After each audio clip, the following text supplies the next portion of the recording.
I grew a $16.2 million company. Dad handed it to my golden boy brother and paid him 3x my pay. I left for a rival. Dad went bankrupt and pleaded. I bought him out. I'm 30 now, but this story really kicks off when I was 23. Fresh out of college with a business degree, I dove headfirst into my dad's commercial HVAC business, SCS. I even got an HVAC cert on the side because, unlike some people, I actually wanted to learn the ropes. When I started, we were a solid company, 48 employees, pulling in about $9.5 million a year, installing and maintaining HVAC for hospitals, schools, offices, you name it. I was ready to make my mark. But let me paint a picture of my brother, Troy. He's 27, and from day one, he was the golden child. This guy floated through life on a cloud of charm and my parents' endless cash. College? He changed majors 4 times, took 7 years to get a degree from some party school, a degree in sports management. His career highlights? 9 months as a brand ambassador, handing out energy drinks, until he got fired for showing up drunk. Then a failed startup, a failed lifestyle brand, and finally, a social media guru for a restaurant chain, until they found out his 50,000 followers were all paid bots. But for my parents? Oh, Troy was just finding himself, exploring his options. Meanwhile, I was busting my ass, working 65-hour weeks, and getting asked when I'd use my degree for something worthwhile. The favoritism was always there. New car for Troy at 16, mom's old minivan for me. Full tuition, spending money, everything for him, loans and part-time jobs for me.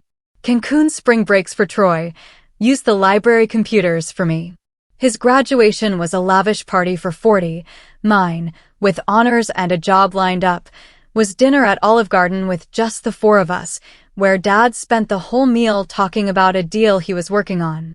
Yeah, that's the vibe. When I started, Dad was constantly nitpicking my work. Son, that isn't how we do things here. Don't change things just to change them. But when Troy flamed out of his jobs, suddenly those companies just didn't see his potential. What a joke. I, on the other hand, busted my ass. I started in the warehouse, learned logistics, inventory, then moved to project coordination, then operations management. Within 2 years, Dad was basically just handling sales and big client dinners while I was running the entire daily operation. And I was damn good at it. When I took over, we were always behind, bleeding money, and customer satisfaction was a dismal 76%. Our technicians were driving all over the state, passing each other, wasting fuel. Our inventory was a nightmare. I revamped everything. I reorganized field teams by specialty, overhauled our dispatch system, implemented new project management software that actually worked. Suddenly, our commercial guys weren't stuck on residential calls. Installation teams weren't being pulled away for emergency repairs. Everything just flowed star. Customer satisfaction shot up to 96%. We cut overtime by 35% because, shocker, people can get work done in normal hours when they don't have to drive 3 hours to a job site. Our safety incidents dropped to 0 because I insisted on proper training and equipment, not just the cheapest stuff. And the money? Dad had been overpaying for parts for years, loyal to distributors who were undercutting us. I negotiated bulk deals, brought in competitive bidding, worked directly with manufacturers. That alone saved us $300,000 a year. I built out our preventative maintenance contracts, steady, predictable income. I introduced software to track everything: customer history, job costs, technician productivity. Dad ran the company on paper schedules and intuition. I gave us data. By my 4th year, I'd grown the company to $16.2 million in revenue, 72 employees. I personally landed 4 major hospital contracts worth $2.4 million annually and a 5-year school district agreement for 27 buildings, worth $4.8 million. I was managing negotiations, running meetings, working 65 to 75-hour weeks, overseeing major projects, taking emergency calls at 2 a.m. I could troubleshoot complex systems, train new hires, review financials, plan expansion. I was doing the work of 4 people. And what was I paid for all this? A whopping $68,000 a year. You heard that right. $68,000 to run a $16.2 million business. No equity, no profit sharing, no bonuses. Just a salary that barely covered living expenses. I'd asked for a raise twice before. After year 1, let's see how year 2 goes. After year 2, money's tight right now. Except I'd seen the financials. It was our most profitable year ever.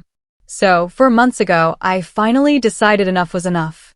I built a bulletproof presentation for years of data, every single accomplishment, every contract, every cost saving. I even included industry comparisons.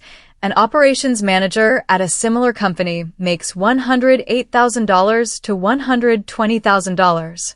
I was ready. Tuesday morning, I walked into his office.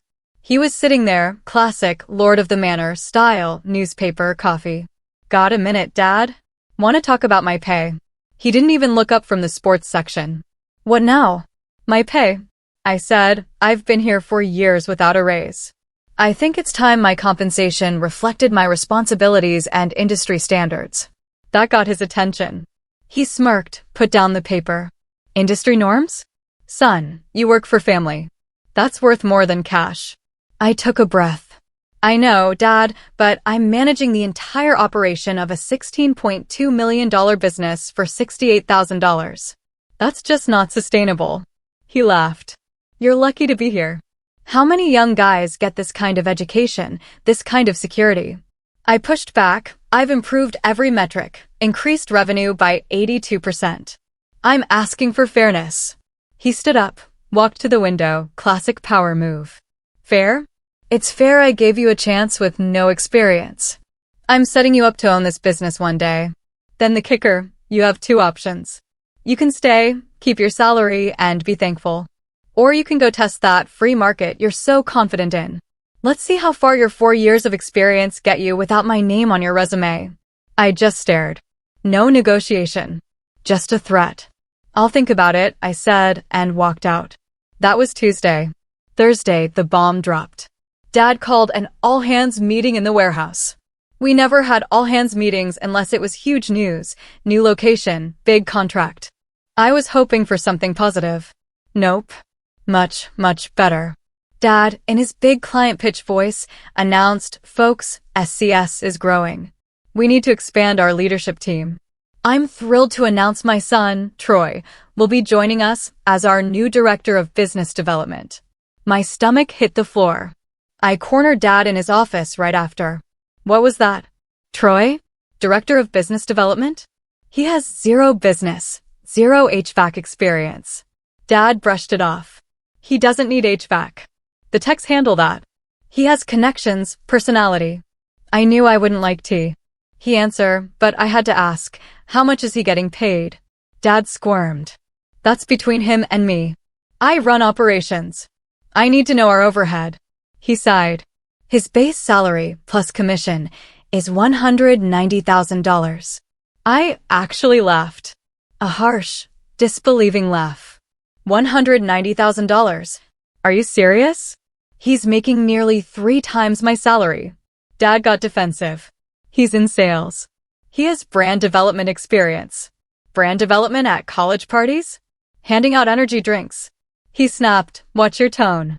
And frankly, your attitude is exactly why you're not ready for more responsibility. And just like that, it clicked.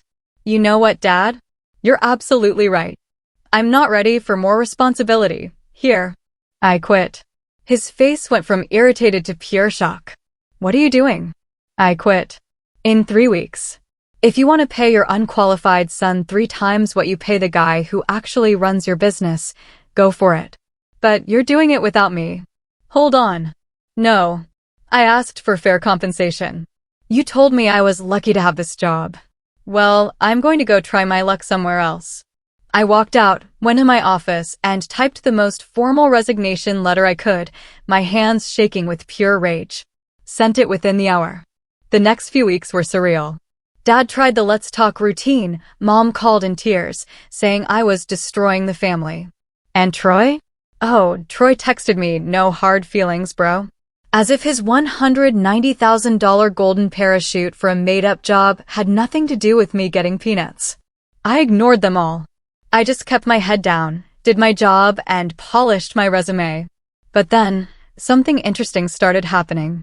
Our lead project manager, Sullivan. Pierce, who handled all our major accounts. Hanley, my head field supervisor. These were my guys, 3 absolute linchpins of the company, years of experience, invaluable. Each of them, separately, pulled me aside. Hanley first, during a site inspection. Heard you're leaving. Yeah, it's time. Where are you headed? Not sure yet, just putting out feelers. He paused. I've been thinking of leaving too. This whole Troy thing, everyone knows. If you land somewhere good, let me know. Maybe I should come with you. The next day, Pierce and Sullivan had similar conversations. It hit me then. I had more leverage, more power than I ever knew. I threw my resume on a few industry job boards and started calling competitors. Within 72 hours, 3 companies wanted to talk. By the end of that first week, I had 2 solid offers. But the best one came from Summit Climate Systems, the biggest HVAC company in the state, doing $52 million annually. Their COO called me directly. We've been watching Sterling's growth, he said. The industry says that's mostly you. I tried to be modest, I've had a hand in it. He cut me off. Our current operations manager retires in 6 months. We need someone who can hit the ground running. Based on your track record, that's you. We're offering a base salary of $100,000. Performance bonuses that could add another $25,000 a year. Full benefits, 401k match, and equity options after your first year. I nearly dropped my phone. $100,000 base. That was a 53% raise. With bonuses, I'd be making more than Troy, the director of business development. When do you need an answer? I asked, trying to sound cool. Take a few days, he said, but we really want you. I didn't need a few days. But I played it cool, promised to get back to him by week's end. Over the next 2 days, I casually mentioned the summit offer to Hanley, Pierce, and Sullivan. No pressure, just letting them know where I might land. Every single one of them asked, are they hiring? By the time my 3 weeks at Sterling were up, I'd accepted the summit offer and recommended all 3 of them. Interviews were set. My last day at Sterling was a blur. Dad made one final plea. You're making a mistake. One day you'd own this business. I looked him straight in the eye. No, I wouldn't. Troy was going to have it. You made that perfectly clear when you paid him 3 times my salary for a job he's utterly unqualified for. He tried to backtrack. I wanted to give both my sons opportunities. I just smiled, a real, genuine smile. You did, Dad. You gave him an opportunity. And you taught me how to value myself. Thank you for that. I left without looking back. 3 weeks later, I started at Summit Climate Systems. Summit was everything they promised and more. Better facilities, better tools, better systems, and I actually had a budget to work with. I found 3 major efficiency improvements within my first month. My new boss actually listened to me. And the cherry on top? Within 6 weeks, Hanley, Pierce, and Sullivan were all hired at Summit too. Hanley became senior manager of field operations, Pierce took over 2 of their biggest accounts, Sullivan was regional project director. All making more money with better benefits. But back at SCS? Oh, things were falling apart. Fast. This industry is small, word travels. Technicians talk, project managers grab beers, salespeople gossip more than high schoolers. And Sterling? It was becoming a legendary train wreck. Troy, naturally, was utterly useless in his director role. He spent his first week decorating his office. Second week, he rebranded the company with a logo designed by his buddy that looked like Microsoft Paint threw up, and Dad actually approved the $18,000 invoice for that garbage. Third week, Troy decided we needed a company Instagram to engage younger clients, posting pictures of himself in front of HVAC units with captions like boss vibes and building the future one system at a time. 40 of his 58 followers were bots or friends. His business development? Long lunches with prospective clients that never materialized into contracts. The warehouse guys told me his expense reports were just receipts from steakhouses where he ate alone or with college buddies. The few leads he did generate? Either worthless or he'd made ridiculous promises because he had no idea how to estimate installation costs. He quoted a school district job at a 45% discount. Dad had to personally call them and renegotiate. He once told a hospital we could install a new HVAC system in 6 weeks. That job had a minimum 4-month scope. When before I left, pointed this out, Troy just said, "We just need to be more aggressive with deadlines." Yeah, because physics and building codes care about aggressive timelines. The worst? He tried to upsell a 15-year loyal customer on a system upgrade they didn't need, outright lying about their current system's capabilities. We almost lost a $240,000 annual maintenance contract because Troy thought he was a used car salesman. And LinkedIn? Full of cringe posts he obviously didn't write about appending the HVAC industry. Back at SCS, Dad was forced to take over day-to-day operations again. But he hadn't done it in 4 years. He didn't understand the new systems I'd put in, the processes I'd streamlined, why we use certain vendors. He went right back to his outdated methods. I'd built a digital dispatch system where techs got assignments on tablets. Dad went back to calling guys on the phone and clipboards. Response times doubled. I'd negotiated bulk pricing with suppliers. Dad, out of loyalty, went back to ordering at retail prices, letting our 38% discounts slip. The preventative maintenance program I built? They just stopped using it because Dad didn't get it. Thousands in steady income gone. Without Hanley in field operations, response time skyrocketed, deadlines were missed, customer complaints exploded. They were sending unqualified teams to jobs. I heard about a commercial installation that took 4 weeks longer than planned because no one checked if the team knew how to install that specific system. The client was furious. Without Pierce managing key accounts, they started losing contracts. Pierce knew our top clients personally, their budget cycles, their preferences, their kids' names. The person who replaced her just sent generic proposals. It got so bad, the school district actually called Pierce at Summit Climate Systems to ask what was going on at Sterling. And with Sullivan gone, project management was a disaster. Projects went over budget, behind schedule. Customers were screaming. Dad had no answers. Rumor had it, he tried to hire replacements, but Sterling's reputation was in the toilet. Mass departures, nepotism, Troy's debacle. Good people didn't want to touch it. It wasn't a professional business anymore. It was a family drama playing out with a business license. For months after I left, I ran into one of Sterling's old warehouse guys at a supply distributor. Good kid, always worked hard. "How's it going over there?" I asked. He looked around nervously. "Dude, it's bad. We lost the hospital contracts. 2 school district buildings dropped us. Everyone's working crazy overtime. Dad's losing it. Troy just swans around acting important. Half the guys are looking for new jobs." I felt for the workers, not my dad. 3 weeks later, my phone rang. Blocked number. I almost didn't answer. What the hell, I thought. "Hi, this is your dad." Oh, this was going to be good. "What can I do for you, Dad?" "We need to talk about you coming back." I pulled the phone away from my ear, checked if I'd misheard. "Me? Come back? Things have been difficult since you left. We need someone with your expertise to stabilize things." "What about Troy?" Silence. "He's moving into a new position." Translation: "We messed up, but we're too proud to admit it publicly." "Here's my counteroffer," I said. Dad was irritated. "Don't be immature." "I'm not. I'm being professional. You had a chance to treat me fairly. Instead, you gave my underqualified brother a golden parachute and treated me like trash. That made my position with you perfectly clear. I've moved on. You should too." He tried again. "I'll offer you $98,000 as operations director." I almost laughed. "Dad, I already make $118,000 base pay plus bonuses at Summit." "Try again." "All right, $115,000, and we'll talk about equity." "Talk about it? That's not an offer, that's a possibility. And even if you gave me $115,000, you expect me to come back and fix all the problems you created by ignoring me in the first place?" Why would I do that? Because it's a family business. You'd be an owner one day. I'd heard that before. You know what? I'm done talking about this, Dad. Good luck. I hung up. He called back 3 times that day, voicemails growing more desperate. I didn't answer. Then Mom called.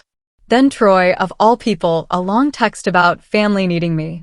Blocked, blocked, and blocked. 2 more months crawled by. The whispers grew louder. Sterling was circling the drain. 45% of their contracts gone. Revenue down to $8.1 million, less than when I started. 1/3 of the employees laid off. Dad had taken out a massive loan to stay afloat, but they were struggling to make payments. Then a business lawyer I'd never met called. Dad had given him permission to contact me about consulting services. He was representing SCS in potential bankruptcy proceedings. How bad is it? I asked. If they don't make major operational improvements and generate new contract revenue in the next 120 days, he said, they'll have to file Chapter 11.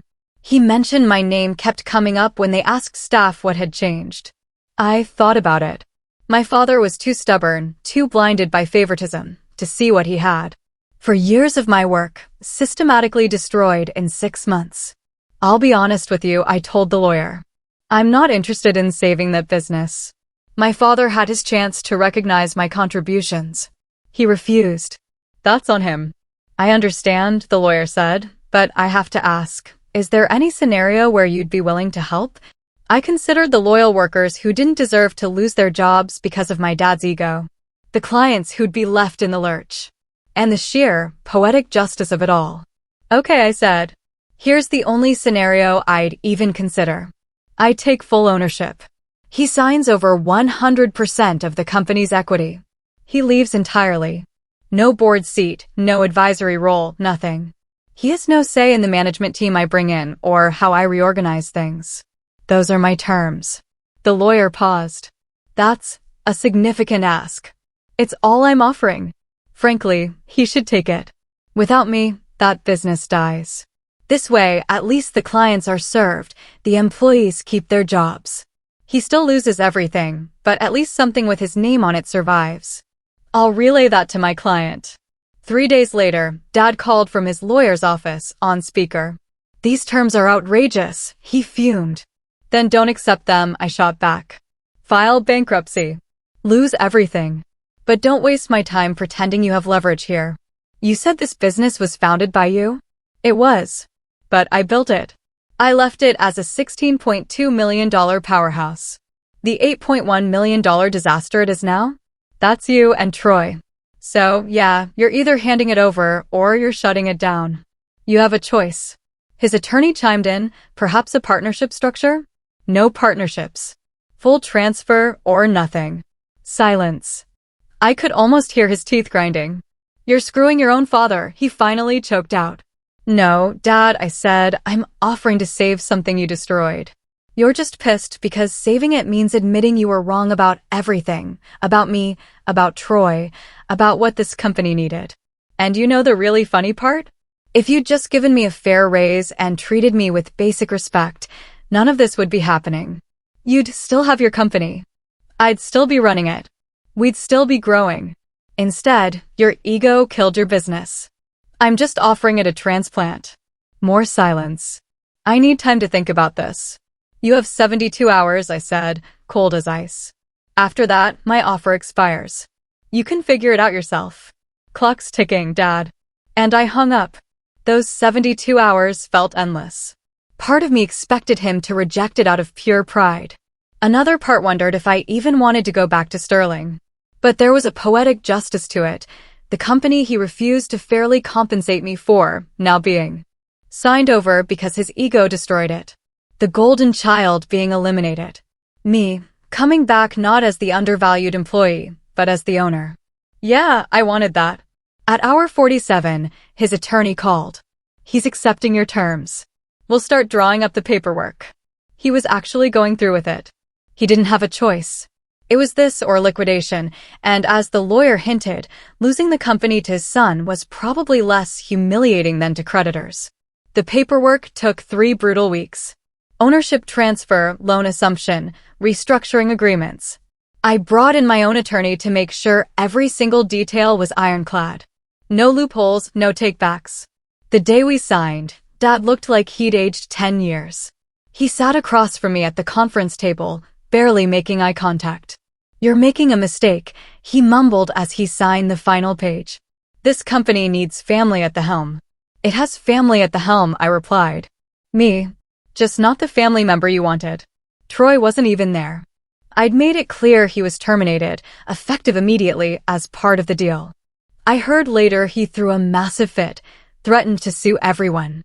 Dad apparently told him to grow up and get a real job. Almost felt bad for him. Almost. As Dad stood to leave, he tried one last manipulation. "Your mother's devastated. You know this is killing her." I looked him square in the eye. "Then she should have spoken up when you were treating me like garbage." "Actions have consequences, Dad." Turns out that applies to parents, too. He left without another word. Monday, I officially took over SCS. My first week was a damage assessment. It was worse than I thought. Not just lost contracts and revenue, the entire company culture was toxic. Morale was in the toilet. Everyone was paralyzed, afraid to make decisions. Outdated systems, no authority to change anything. The warehouse was a disaster zone, inventory back to paper clipboards. I found $95,000 worth of expired or obsolete parts. Tools missing, workstations cluttered, safety ignored. The techs who stayed? Most were looking for other jobs. The good ones felt disrespected. The mediocre ones were coasting because there was zero accountability. Customer service was answering 60% of calls. The rest went to voicemail that sometimes got checked. Response time for commercial HVAC emergencies had gone from 5 hours to 3 days. The financials were even grimmer. Revenue down to $8.1 million. Profit margins collapsed. Jobs that should have been profitable were barely breaking even. Overhead had increased because Dad just threw money at problems instead of fixing the root cause. My first move, I hired Hanley, Pierce, and Sullivan away from Summit. Took some negotiating. They were happy there, but I matched their salaries and gave them equity. Hanley wanted $132,000, Pierce $127,000, Sullivan $138,000. I gave each of them 6% ownership immediately, with options for more based on performance. They came back as partners with skin in the game. Second move, brought in an HR consultant. Exit interviews, anonymous surveys. The feedback was brutal but crucial. Management doesn't communicate. Nobody knows the plan. Troy was a joke. We miss the old leadership. Company feels rudderless. I created proper job descriptions, fair compensation structures tied to industry standards, clear advancement paths, performance reviews, training programs. No more nepotism, no more favoritism. Just merit. Good work gets recognized and paid. Bad work gets coached or shown the door. I rebuilt the operational systems I'd originally implemented, digital dispatch, renegotiated vendor contracts, reinstated the preventative maintenance program, fixed inventory, proper project management protocols. Everything that worked before I left, I brought back and improved upon with what I learned at Summit. Third move, I personally reached out to every client we'd lost or who was thinking of leaving. This wasn't delegatable. I called facility managers, purchasing directors, maintenance supervisors. I explained the ownership change, took responsibility for their bad experiences, introduced the new team, and laid out exactly how we would fix things. Some were skeptical, and rightfully so. We'd screwed up their buildings, missed deadlines, cost them money. But enough were willing to give us another shot, especially the ones who remembered working with me. We got the hospital back on a probationary contract. The school district let us bid on their next project. It was 6 months of pure grind, putting out fires, rebuilding trust. But revenues started climbing. Client retention improved. We rehired some of the good employees who'd been laid off. Started winning new contracts. In my first year as owner, we hit $13.8 million. Not back to the $16.2 million peak yet, but climbing. Year 2, we hit $18.5 million. Last year, year 3, we cracked $22.7 million. SCS is now worth more than it's ever been.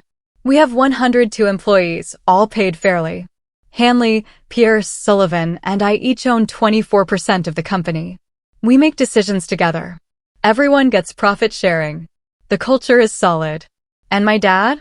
Last I heard, he and Mom downsized to a smaller house. Troy? Working sales at a car dealership in another state, bouncing from job to job, same as always. None of them have reached out since the ownership transfer. I haven't reached out to them either. Do I ever feel bad about how it went down? Sometimes, yeah. It would have been nice to have a family that actually valued me, that paid me fairly and treated me with basic respect from the start. But mostly I feel free. Free from the constant disrespect, the favoritism, the being taken for granted. Free from waiting for approval that was never coming. Free from watching my hard work credited to someone else or just dismissed. Some people might say I was too harsh, that family should forgive, that I should have let Dad keep some ownership. But honestly, screw that. Forgiveness doesn't mean letting people keep hurting you. And family doesn't mean accepting blatant disrespect and keeping someone involved who actively destroyed what you built. That's not noble, it's just plain stupid. So, what do you think? Was I too hard on him? Or did I do exactly what needed to be done? Have you ever had to choose between family and your own worth? Let me know in the comments below. I genuinely want to hear your thoughts.